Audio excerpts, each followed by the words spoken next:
Hello hi नमस्कार, मी स्नेहा आणि स्वागत आहे तुमच्या सर्वांचं पुन्हा एकदा माझ्या नवीन ब्लॉगमध्ये. तर नवीन वर्षाच्या तुम्हाला खूप खूप खूप शुभेच्छा. आणि नवीन वर्ष होतं म्हणून आम्हीसुद्धा देवाच्या दर्शनासाठी निघालो. माहीत होतं की सगळीकडे गर्दी असणार, पण तरीही आम्ही मुद्दामच निघालो. आणि इथे आम्ही आलो होतो महाडच्या वरदविनायक गणपतीच्या दर्शनासाठी. आणि इथे ॲक्च्युली 3 तास लाईनमध्ये आम्ही थांबलो होतो. मध्येच उठून नाश्ता पण करायला गेलो. पण 3 तासाच्या थकव्यानंतर तुम्हाला जेव्हा देवाच्या गाभाऱ्यात जाऊन पाया पडायला भेटतं ना, तो आनंद वेगळाच असतो. तुमचा तो थकवा पूर्णपणे निघून जाते आणि असं आमच्याबरोबर झालं.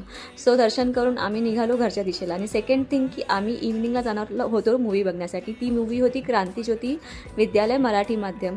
आता जे कोणी मराठी मीडियममधून शिकलेले आहेत ते या मूवीला खरं तर रिलेट करू शकतील.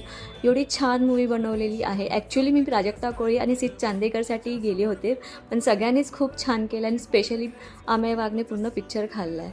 सो जे कोणी अजून नाही बघितले प्लीज जाऊन बघा. खरंच मस्ट वॉच मूवी आहे. Okay bye.